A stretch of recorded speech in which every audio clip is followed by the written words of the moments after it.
Chapter 6, Beating Procrastination. Identifying the causes. Procrastination is a grave in which opportunity is buried, unknown. This is a very strong and powerful quote. Procrastination is not laziness, it's often a coping mechanism, a way we avoid discomfort, fear, or pressure. Before you can overcome procrastination, you must understand why it happens. Knowing the root cause turns procrastination from a personal flaw into a solvable problem. What is procrastination? Procrastination is the act of delaying or postponing tasks, often despite knowing there will be negative consequences. It's when we choose short term relief over long term reward. You might tell yourself, I will do it tomorrow, I need more time to think, I am just not in the mood. But underneath these statements are deeper psychological triggers. Seven, co- 7 common causes of procrastination.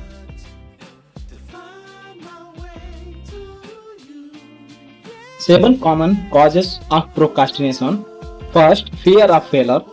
You delay a task because you are afraid you will not do it perfectly or that you will disappoint others or yourself.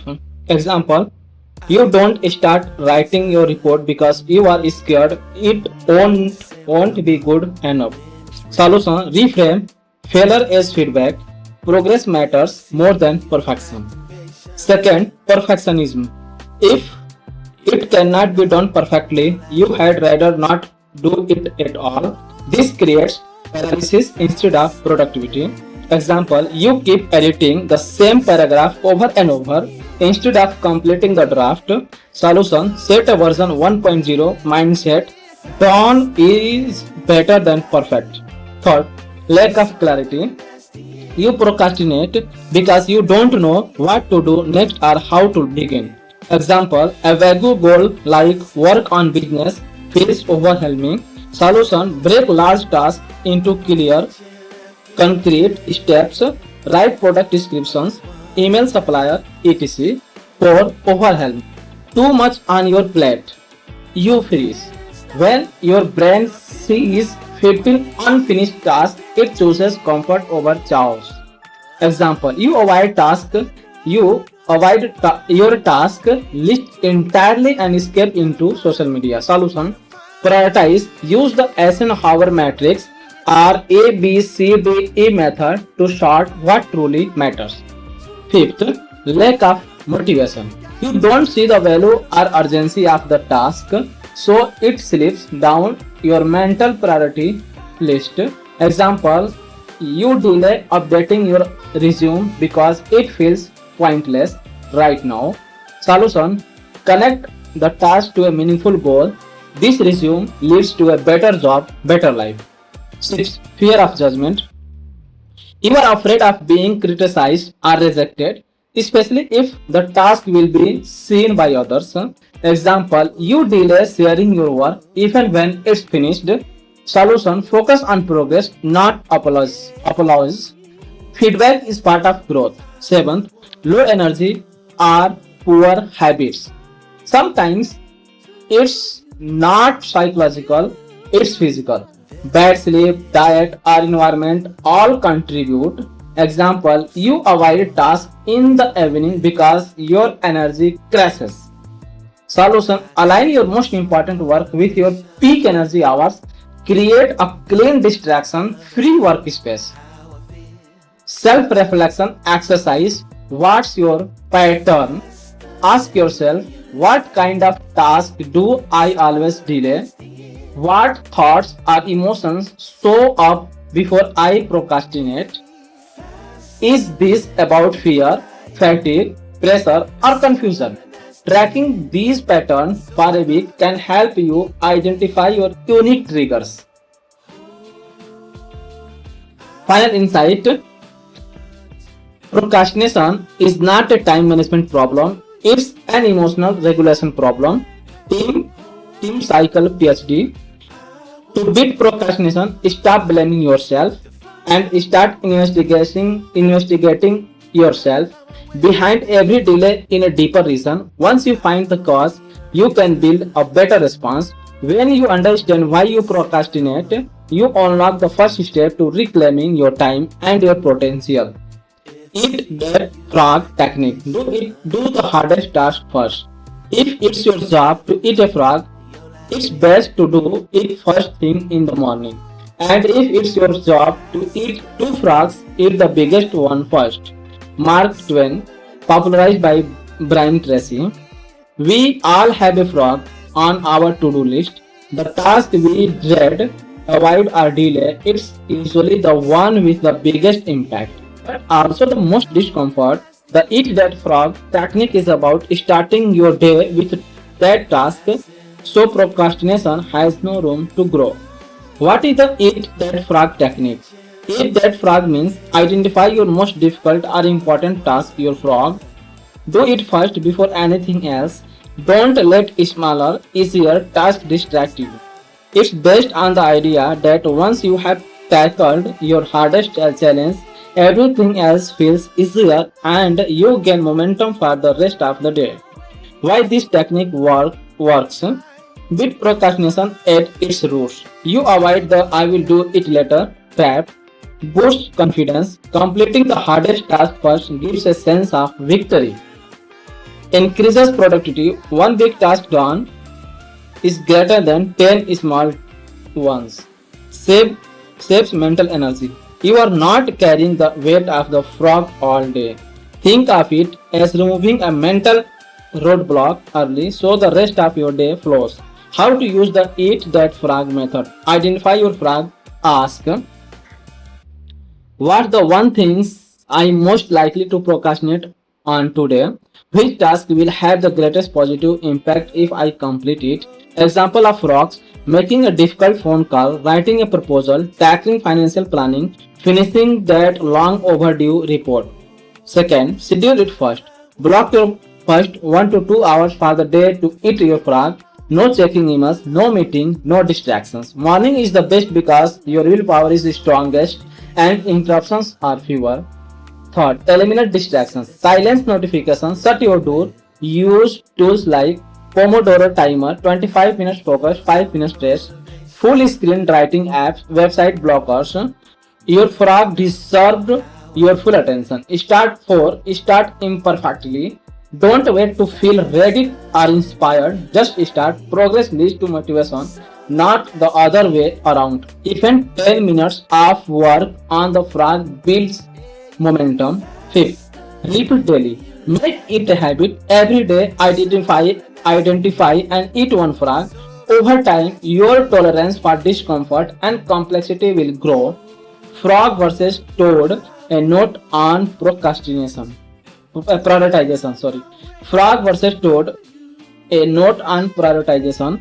Not all hard tasks are frogs. A toad might be hard, but irrelevant. Your frog should be important, impactful, likely to be procrastinated on.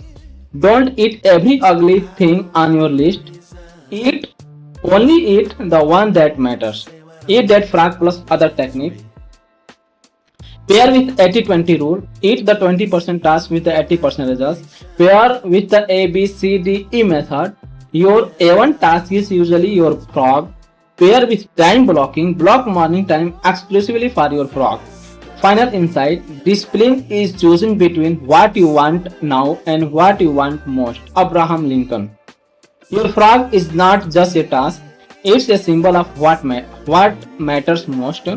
When you train yourself to eat it first, you are building the muscles of focus, courage, and momentum. Eat your frog and you win the day before 10 am. The 2-minute rule. If it takes less than 2 minutes, do it now. David Allen. One of the most powerful tools to beat procrastination is also one of the simplest, the 2-minute rule. This tiny rule helps you overcome inertia, clear clutter, and build momentum instantly. What is the 2-minute rule? The 2-minute rule has two versions depending on your goal. Version 1 for quick wins. If a task takes 2 minutes or less, do it immediately. Why? Because starting is often harder than doing. Finishing a micro task is the moment, clears mental space and keeps your to-do list from snowballing. Example, replying to a short email, drinking a glass of water, throwing away trash on your desk, sending a file, making a quick calendar entry, taking a deep breath and sitting upright. Version 2 for habit building. When starting a new habit, make it take less than 2 minutes. The versions introduced by James Clear in Atomic Habits helps you lower the friction of starting something new. Example, want to read more, read one page. Want to exercise, put on your workout clothes. Want to write a book, open the document and type one sentence. Want to meditate, sit down and breathe for 2 minutes. You cannot improve a habit that does not start. James Clear.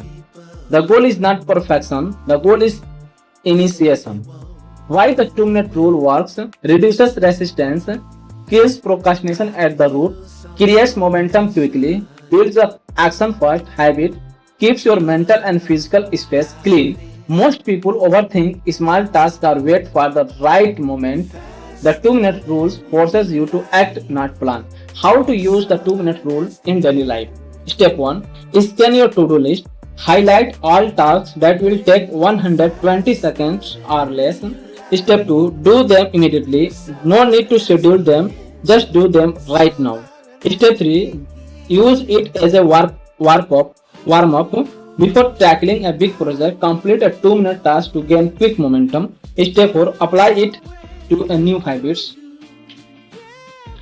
Break big goals into a 2 minutes starting action to remove frictions and excuses. Pro tip: the 2-minute stack. Stack multiple micro stacks in one focused burst. Refill your water bottle. Send a thank you email. Check your calendar. Stress. Clean your desk. Set a timer for 10 minutes and complete 4 to 5 quick wins in a row. These small wins create a snowball of progress for the rest of your day. What isn't not? What it's not? It's not about finishing big tasks in 2 minutes. It's not about rushing. It's not about substitute for deep work. It's about removing unnecessary delay from the small manageable tasks and reducing resistance to starting big ones. Final insight: doing something is always more productive than doing nothing. The 2-minute rule is not just a technique, it's a mindset. It teaches you that action beats intention. That start small is the key to finishing big. So the next time your brain says later, ask yourself, can I do it in 2 minutes? If yes, do it now. Pomodoro technique. Work with time, not against it. Francesco Cirillo, creator of the Pomodoro technique.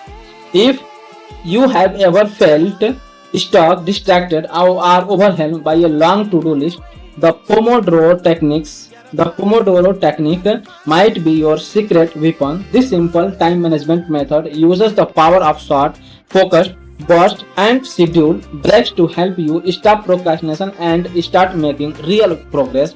What is the Pomodoro technique? Developed in the late 1980s by Francesco Cirillo, the Pomodoro technique is named after a tomato-shaped kitchen timer. Pomodoro is Italian for tomato. It works like this. Basic Pomodoro cycle. Choose a task to work on it. Set a timer for 25 minutes. These 25 minute sessions is called one Pomodoro. Work on the task with full focus. No distractions, no switching. When the timer rings, take a 5-minute break. Move, stretch, breathe, hydrate.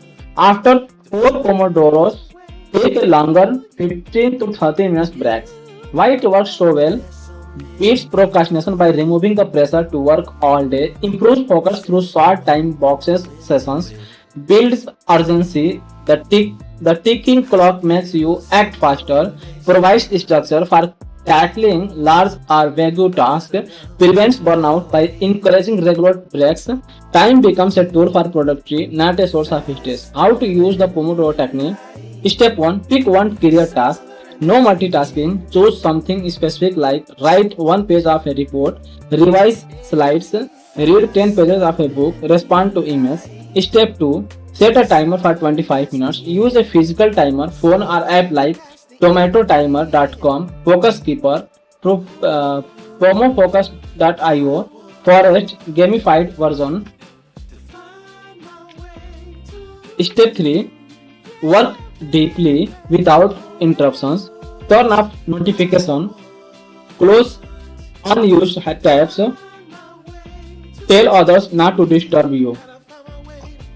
Treat the timer as a scared focus zone. Step 4. Take a 5-minute break. Walk, stretch, breathe.